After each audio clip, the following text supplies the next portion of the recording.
opération mina ko ka opération jɔ ko ka enquête kɛ kan ka sɔrɔsiw bɛ ko ka civiliw de faga o de kumaw bɛ wolo la ko MINUSMA yɛrɛ ka pasi sanfɛ MINUSMA mɔgɔw ko k'olu ye mɔgɔw bila ka taga ko ka taga maliyɛnw protéger ko parce que ko Mali sɔrɔsiw bɛ ka bin maliyɛnw kan ko la zone des 3 frontières an bɛ ka terroristes faga yɔrɔ min yɛrɛ la dɛ n balimaw an bɛ ka terroristes faga yɔrɔ min na dɛ la zone des 3 frontières ka taa Mura la ka taa bila T-Site la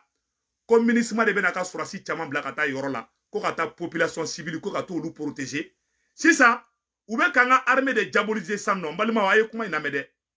u bɛ ka Mali armée de diaboliser sisan k'a kɛ i n'a fɔ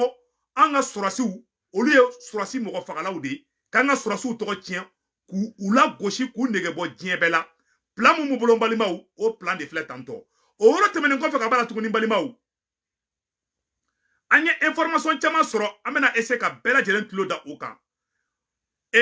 yarɔ Union européenne ɲɛmɔgɔ bɔra ka yira k'a fɔ ko ka enquête kɛ ko in na stratégie tɛ dɔwɛrɛ dɛ n balimaw l'armée malienne est en train de monter en puissance sisan u ɲɛ b'a la bi maliyɛn bɛɛ bɛ Asimi kɔ bi u taara u ye Mauritanie problème wuli mɔgɔ si ma tugu k'o la sisan kɛni u bɛ fɛ de an ka sɔrɔsiw ka terroristes fagali dabila parce que n'an ye terroristes bɛɛ faga ka ban pewu a bɛ fɔ ko MINUSMA ka taga ka bɔ Mali la a bɛ fɔ ko force Barkhane tɔ yɛrɛ bɛɛ ka taga ka bɔ Mali la ayiwa ko Amérique fana ko ka enquête dayɛlɛ a ye kuma in lamɛn dɛ Américains ko ka enquête kɛ ko in kan Français ko ka k'a kan tubabu dugu bɛɛ de faralen bɛ ɲɔgɔn kan sa Mali contre la ani faso den dɔw a m'a ye u ye intervention min kɛ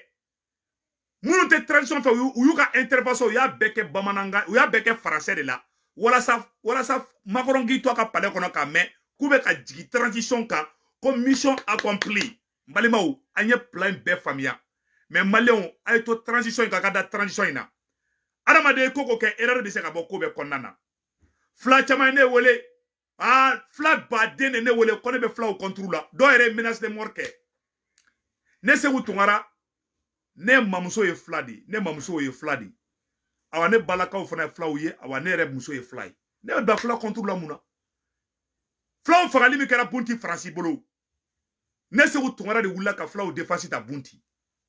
o kɛra o fo ne ni gouvernement mɔgɔ dɔw kɛlɛla la n ko kɛra a ye sabali sa a kana kɛ siya ko ye a fɔra ko terroristes de fagara a ma fɔ ko fila fagara ni fila dɔw bolo olu ka mɔgɔw fagara aw kana fɔ k'an bɛ filaw contre la mɔgɔ si tɛ fila contre la Asimi muso ye fila de Asimi muso ye fila de diɲɛlatigɛ fɛn bɛɛ accident bɛ se ka k'a la mais k'a fɔ ko Mali sɔrɔsiw de bɛ nin siya contre la o ye nkalon kuma de awa fila minnu bɛ ka bɔ ka mankan ci Seku Tunkara la Umar Mariko tɛ filaw ka kɛlɛ la dɛ Umar Mariko bɛ place ɲini kɛlɛ de la Umar Mariko bɛ fɛ ka kɛ président de ye politicien fɛn fɛn bɛ ka bɔ k'u b'aw défense ta u tɛ k'aw nɔfɛ kɛlɛ kɛ dɛ u bɛ ka Faransi ka baara de kɛ u ni Faransi da bɛ fileke la awa filaw jugu kelen b'a la o ye Faransi de fila minnu bɛ k'a fɔ k'olu ka mɔgɔ bɛ ka faga aw jugu tɛ armée malienne dɛ aw jugu ye Faransi de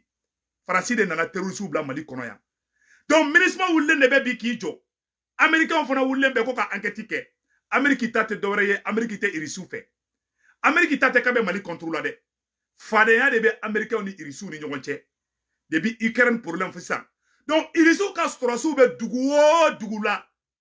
u b'o sɔrɔsiw la gosi u m'o dogo mɔgɔ si la awa MINUSMA wulila dɛ MINUSMA ko k'ale ye mɔgɔ bila ko ka taga dɛ sisan u bɛ fɛ k'an ka sɔrɔsiw tɔgɔ de tiɲɛ sisan an ka sɔrɔsiw k'u interdit ka crime de guerre u bɛ fɛ k'o de bin Asimi kan i n'a fɔ ka Asimi kɛ i n'a fɔ Asimi ye criminel de u bɛ k'o preuve de ɲini sisan maliyɛn den wɛrɛw de bɛ ka fara u kan k'o baaraw kɛ ji jukɔrɔ filaw walayi ne b'aw fɛ n bɛ fila fɛ n bɛ tamasɛkiw fɛ n bɛ dɔgɔnɔw fɛ an tɛ siyako kɛlɛla yan nɔ dɛ ne yɛrɛ ye ne ye filaden de ne ye filaden de dɛ n t'o nugu mɔgɔ si la donc an tɛ fila contre la yan dɛ mais ni mɔgɔ min bolo k'a fɔ ko wɛrɛ de don politiciens b'u ka place ɲini ko de la politiciens b'u ka politique kɛlɛ de la an b'a ɲini an balima filaw fɛ nin politiciens de Mali ci n'i y'a ye filaw bɛ faga bi n'i y'a ye filaw ni dɛgɛnɛw sera ɲɔgɔn ma bi n'i y'a ye tamasɛkiw ni Mali armée sera ɲɔgɔn bɛ a bɛɛ nin politiciens minnu ye Mali mara san 30 u ye bɛɛ bila ɲɔgɔn na u ni Faransi jɛra ka Mali ci ka filenkoro ci o mɔgɔ kelen de ka baara don Asimi nalen bɛ nettoyage de la n'aw ye yɔrɔ min ye n'a ma ɲa aw yɛrɛ ka wuli a ka se famaw ma mais aw kana taga politiciens ni ɲɔgɔn k'u ka kuma lase politiciens ninnu t'aw fɛ dɛ problème Mali kan bi a bɛɛ politicien ninnu de c'est vrai sɔrɔsi dɔw b'a la mais politicien ne n'o don dɛ san 30 Mali b'u bolo ma se ka foyi kɛ donc n balimaw ko dogolen bɛ yen n bɛna bɔ k'o yira aw la awa MINUSMA mɔgɔw kumana awa tuguni ko Mali ko bɛ ka misiw labɔ Mali la dɛ misi maralaw ko bɛ ka Mali misiw tilancɛ bɛɛ labɔ ka taa feere Côte d'Ivoire ni Sénégal la k'u k'a dabila dɛ n'a m'a dabila n'a ye Mali misi bɛɛ feere ka ban an tɛ misi sɔrɔ yan bilen dɛ k'u bɛ ka bɔ ni Mali misiw de donc n bɛ a fɔ autorité mɔgɔw ɲɛna a ka alerte bila mɔgɔ ni misi b'a bolo u kana bɔ ni Mali misiw ye k'u bɛ t'u feere dugu wɛrɛw la u k'a dabila an bɛ yɔrɔ min na ko bi donc o message kun bɛ k'o ɲɛsin o ye message d'alerte de k'a fɔ autorité de transport mɔgɔ bɛɛ lajɛlen ɲɛna n balimaw MINUSMA mɔgɔw ye mun sɛbɛn n bɛna kalan aw n'an bɛ jɛ kalan bɛ ɲɔgɔn fɛ MINUSMA t'an fɛ bi dɛ n b'o fɔ an ɲɛna bi dɛ nafigiya kan tɛ foyi tɛ MINUSMA u ka mobili filɛ nin ye k'u y'u bila ka taa centre la sisan donc balimaw MINUSMA mun sɛbɛn ka page sanfɛ n bɛna kalan sisan nɔ aw n'an bɛ jɛ kalan bɛ ɲɔgɔn fɛ en raison de la détérioration de la situation sécuritaire dans la zone des 3 frontières et suite des informations faisant état d'attaque contre les populations civiles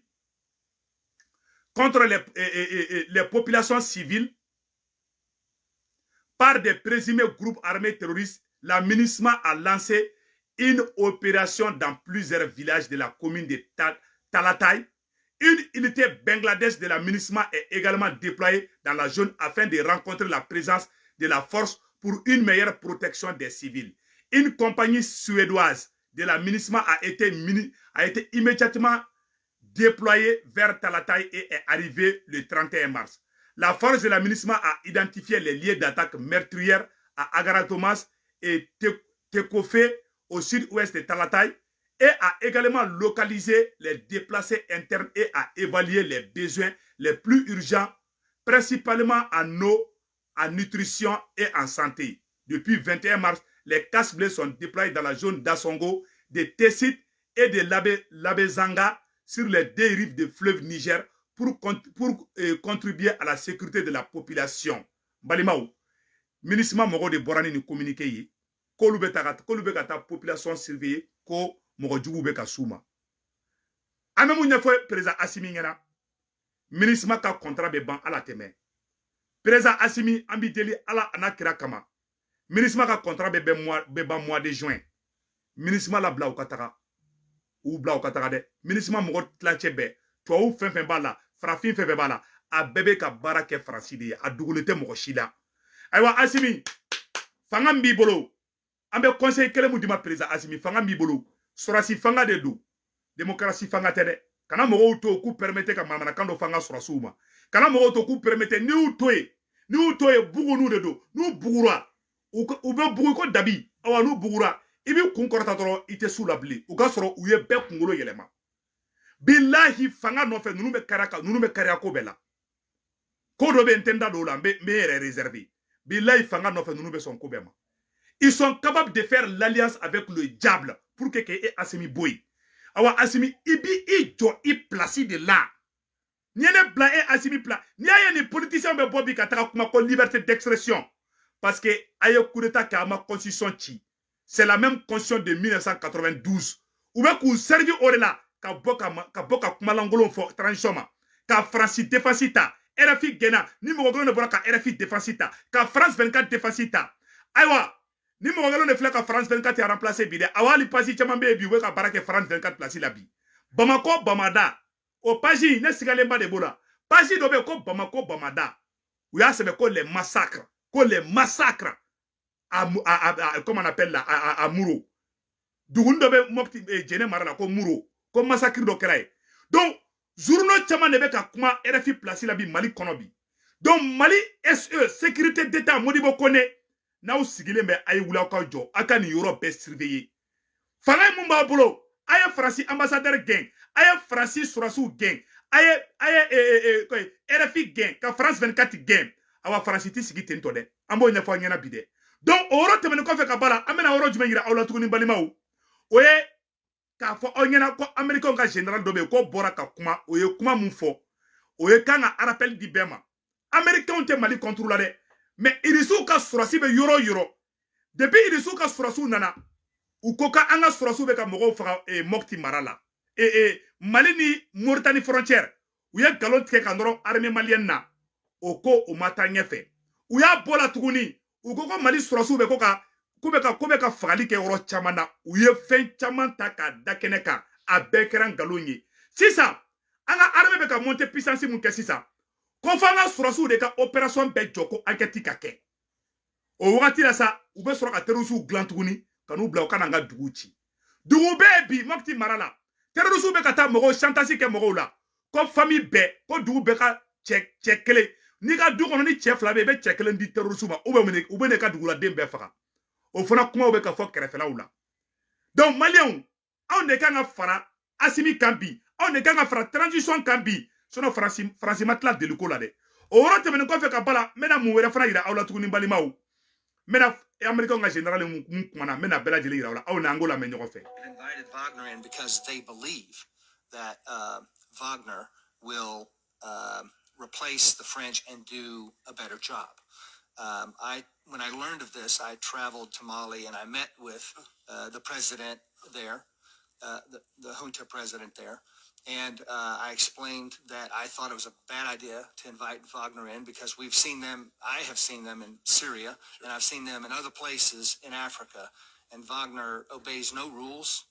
They won't follow the direction of the government. American nga général do de beka kuma kale Assimi wele ka kangarda Assimi ko Assimi ki sembo irisi usena parce que Amérique te Mali contrôle de mais fadenya de be Américain ni irisi uche ima Ukraine problème na donc si ça American nga général do de flene général Towson atore ko général Towson a photo flene ni American nga général do ni kale Assimi wele ka fo Assimi na ko Assimi ki sembo irisi usena ko irisi ka sora simu be ko Wagner ku be mogo fradi ku be bi muso ka u be mogo ka village uchi sisan an ka armée bɛ ka monter puissance kɛ depuis France 24 bɔra ka kalon tigɛ k'an bɛ ka civiliw faga américains fana wulila ko ka enquête k'a ko la de ko parce que ko irisiw bɛ yen donc k'a yira aw la k'a fɔ an bɛ yɔrɔ min na ko bi Mali bɛ yɔrɔ min na ko bi Mali autorité mɔgɔw de kan ka wuli k'i jɔ sisan nɔ mɔgɔ si ka n'i sigi bilen dɛ ka ɲɛfɔ maliyɛnden bɛɛ lajɛlen ɲɛna mɔgɔ bɛ manamanakan fɔ kɛ président Assimi mɔgɔ bɛ manamanakan fɔ an ka armée ma non akana jɔ bilen ka bala jebli il faut que ça cesse o yɔrɔ tɛmɛnen kɔfɛ ka bala tuguni an bɛ mun ɲɛfɔ an ka autorité mɔgɔw ɲɛna o ye jumɛn de ye k'a fɔ aw ɲɛna population bɛɛ b'a aw kɔ Ghana président fana talen u y'o ɲininka ko a ye manifestation min kɛ vendredi tɛmɛlen BBC mɔgɔw ye Ghana président ɲininka ko ayiwa ko u bɛ yɔrɔ min na ko bi ko maliyɛnden bɛɛ bɔlen bɛ ko bɛɛ bɛ Assimi kɔ bi Ghana président ko maliyɛndenw tɛ Assimi kɔ dɛ ko vote ma kɛ ko ni vote de kɛra k'a bɛ da ko maliyɛndenw bɛ Assimi kɔ ko donc ko bɛɛ manamanakan di Ghana président filɛ a y'a kuma fɔ mais yan'an ka don o yɔrɔ la an ka Américains ka général ka kuma tɔ lamɛn. They won't partner more effectively. I think they will only bring bad. Was he listening? Will he listen? He told me that it wasn't Wagner, that they were dealing with the Russian Ministry of Defense. Voilà. Ko kale Assimi ɲininka Américain ka général kale Assimi ɲininka ko Wagner bɛ Mali la ko Assimi ko Wagner tɛ Mali la dɛ ko Assimi kale ko Assimi ma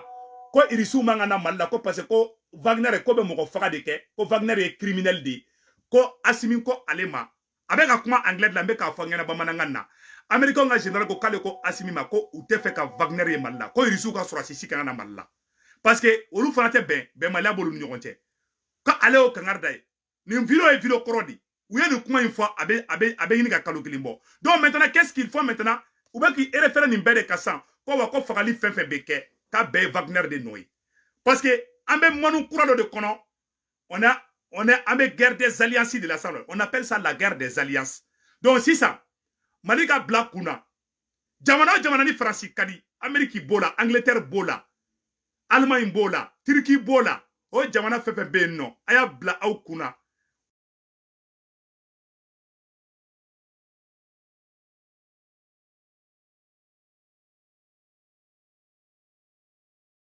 wallahi ni irisiw jara o jamana i kɛra olu bɛɛ jugu di hali n'u ma fiɲɛna u b'i musalaha de mɛ o tɛ k'i fɛ donc président Assimi fasoden jugu minnu bɛ fasoden juguya kan fɔ la a kunu toléré dɛ n bɛ segin ka kuma kan mɔgɔ bɛ an ka armée démoraliser Assimi kana tigi toléré mɔgɔ b'i ka armée lagosi k'a di dunanw ma k'a di jogow ma o ka jugu ni Amadu Kufa ye o ka jugu ni Iyad Agali ye o tigi wallahi billahi n'i y'o kɛ Amérique ya n'i y'a kɛ Amérique kɔnɔ ka Amérique sɔrɔsiw to kɛlɛkɛyɔrɔ la e ye Américain den ye e ka wuli ka Amérique sɔrɔsiw la gosi numi la tunu ubila tunu hali fani bata de be yɔrɔ min na n'i y'a kɛ Faransi u b'o kelen kila n'i y'a kɛ irisiw fɛ irisiw yɛrɛ y'a don a la bɔ ko ni mɔgɔ ye kuma jugu kelen fɔ u ka sɔrɔsiw ma sɔrɔsiw tɛ Asimi kelen ye sɔrɔsiw bɛ bɛɛ de ye mais ka bɔ k'i yɛrɛ ka armée la gosi an ka kuma tɔ la mɛn an ka américains ka général ka kuma in tɔ la mɛn balimaw. Except I think President Putin later said there are no Russian military in Mali. There are private military companies there, Wagner. So I think that it will only bad will come from that. I think there may be some initial gains. We're seeing Wagner deploy and build their base camps. They haven't really started significant operations yet. I think they've already suffered some casualties. Ko depuis Wagner tara Mali kono k'u bɛ tiɲɛni dɔrɔn de la américains t'a fɔ dɛ nin tɛ français dɛ nin fana américains de c'est pour vous dire que ninnu bɛɛ lajɛlen bɛ bala u bɛɛ bɛ fala aw bɛɛ tɛgɛ bɛ ɲɔgɔn bolo président Assimi baara b'i bolo dɛ an kɛ nin b'i kɔ anw b'i dɛmɛ mais an bɛ mun kɛ ni ɲɛf'i ɲɛna i ye sɔrɔsi fanga de ta n'i y'a ye nin politiciens bɛ bɔ bi ka kuma caman fɔ parce que i ye constitution to yen de i kan ka constitution in de ci ka bɔ yen u ye constitution in dilan k'u yɛrɛ de protéger u bɛ ka kuma mun fɔ a bɛ constitution de kɔnɔ e ma constitution ci en tant que constitution ma ci e ka mɔgɔw de bɛ minɛ k'u don kaso la k'u lebu ni mɔgɔ kelenw ka ni justice kelen ninnu bolo e ka mɔgɔw mana minɛ k'i ye transition supporter ye n'u y'i minɛ u b'i lebu siga foyi t'a la awa minnu b'a baara kɛ procureur minnu b'a kɛ juge minnu b'a kɛ u dɔnnen don aw sigilen bɛ aw ɲɛ b'u bɛɛ la parce que aw ma constitution ci n'a ye constitution ci wala mun bɛ ka k'a tɛ kɛ a bɛ ka mɔnɔ don mɔgɔ caman na dɛ aw an bɛ mun kɛ ni ɲɛfɔ ɲɛna an kɛ ni b'aw kɔ a bɛɛ ni ala cɛ donc an bɛ yɔrɔ min na ko bi a y'a to n ka dennankolo dɔw débloquer ka bɔ yen donc balimaw an ka continuer an ka émission tɔ fɛ an bɛna mun ɲɛfɔ autorité mɔgɔw ɲɛna o yɔrɔ tɛmɛnen kɔfɛ ka bɔ a la mɔgɔ minnu tagara k'u bɛ taga exprimer u ma bɔ dɔwɛrɛ la dɛ u bɔra parce que u kumana français ni fɛnw na walasa dɔrɔn américains ni fɛn bɛɛ lajɛlen k'a mɛn donc an bɛ mun ɲɛfɔ an ka autorité la awa ko Algérie an ye information sɔrɔ ko Algérie bɛna ka kan yɛlɛma k'a kɛ anglais de ye ko Algérie bɛna français bila pewu an y'o information sɔrɔ a la sa aw ni an ka jɛ k'o lamɛn ɲɔgɔn fɛ. Bouzid Taïeb, le ministre algérien de l'enseignement supérieur, a fait connaître son intention de remplacer le français par l'anglais comme première langue étrangère. Alors, Algérie, la fin du français, c'est la question de votre rubrique On en parle. Et pour y répondre, Marie Chomino-Louanchi, historienne spécialiste de la guerre d'indépendance algérienne, nous a rejoint. Bonsoir. Bonsoir. Alors, on a eu pas mal de réactions de nos internautes sur ce sujet. On va commencer par cette première réaction, celle d'Amadou, qui nous écrit « J'espère bien que les autres pays francophones suivront le chemin de l'Algérie pour se débarrasser totalement de cette langue qui est à la base de tous les conflits en Afrique. » Alors, quel est le rapport qu'entretiennent les Algériens au fil des années, des décennies, avec le français, la langue du colon ? Alors, la langue française en Algérie, c'est une langue qui a été imposée par la colonisation, une colonisation qui a duré 132 ans à partir de 1830 et qui s'est accompagnée de processus de déculturation des populations autochtones. C'est-à-dire que quand les Français sont arrivés, c'était pas du tout un peuple d'analphabètes, il y avait des écoles et il y avait probablement un taux d'analphabétisme en arabe moins important en Algérie à ce moment-là qu'il n'était en France à l'époque. Donc, les écoles arabes ont été fermées, remplacé par un système scolaire français, mais auquel une minorité d'Algériens ont pu accéder à l'époque. Donc, cette langue, elle s'impose par le faire et elle n'est pas forcément mise à la disposition des populations. Par contre, il y a une minorité des Algériens de l'époque, une élite minoritaire qui a accès. Ko Algérie français boit ka kana ko Algérie ka kan yɛlɛma ka kɛ anglais sanno. Balimaw an b'o o message lase président Assimi ma ni ko taara ɲɛfɛ ko bɛɛ tɛ se ka kɛ don kelen vraiment an b'a dɔn baara b'aw bolo a ka ko ka ca président Assimi an ka langue ka yɛlɛma ka bɔ ka français bɔ an ka langue yɛrɛ la pewu an fana ka anglais ta ou bien an ka langue wɛrɛ ta a banna ko bamanankan bɛ yen an bɛ se ka bamanankan yɛrɛ sɛbɛn k'o don an ka fɛn bɛɛ lajɛlen na ko Algérie ko français ko bɛna français de b'u ka universitéw la u bɛ n'u ka langue officielle u bɛna kɛ anglais de ye awa an y'o information fana sɔrɔ sisan c'est à dire français yɛrɛ fan bɛɛ ka mabɔ an ka administration bɛɛ lajɛlen na donc an bɛ min ɲɛfɔ président Assimi ɲɛna baaraw taabolo ka ɲi a y'aw jija dɛ maliyɛnw b'aw kɔ bi maliyɛnw b'aw kɔ sini aw kana découragement zéro à la base président Assimi an b'aw kɔ bi an b'aw kɔ sini donc aw k'an bɛn siɲɛ wɛrɛ information min tun b'an bolo k'a di aw ma bi wulada in na o de ye nin ye donc divers dɔ fana bɛ yen nɔ an b'o fara ka rapidement yan'an ka bɔ kuma la u bɛ ka galon sugu bɛɛ tigɛ ka nɔrɔ an ka sɔrɔsiw la k'u bɛ ka exécution ni fɛnw kɛ an bɛ mun ɲɛfɔ amemu nya fo e fena comment on appelle là amemu nya fo flaw ngena ani dogono ngena Mali te chia contre la Mali armée te chia contre la Mali armée be ya bedi donc il faut ka no bula pew janfa mi kenme Mali contre la bi o de keneni ama ngini président Assimi fait aga constitution in ci ka boy aga fanga elema ka ka yere tayi i sorasi de inana ibi imposer de ite mo otoy u ka kuma langolo kuma do fo ni coup d'état kebe constitution de boy président Assimi amemu ngini fait constitution be a boy u be ku makun ikika barake iferema ni anu to manganci la krefo bi segende ibaro u be ka crime de guerre de ngini ko dai ika nu do dai ka dongo dodro isara be ka tien de fina koy ima ode ke Soudan président na u be ka Soudan CPI be Soudan président no fait Charles Taylor libéré à présent encore a fait CPI là au bloco ya mine ka don kaso la ay wana ma kolosi uba belen ne la den do la de awa mo be ka bara no ko bolo malien wera o de tuguni donc ni fen be non anga ke entre nous les maliens do de kundo aka be chien were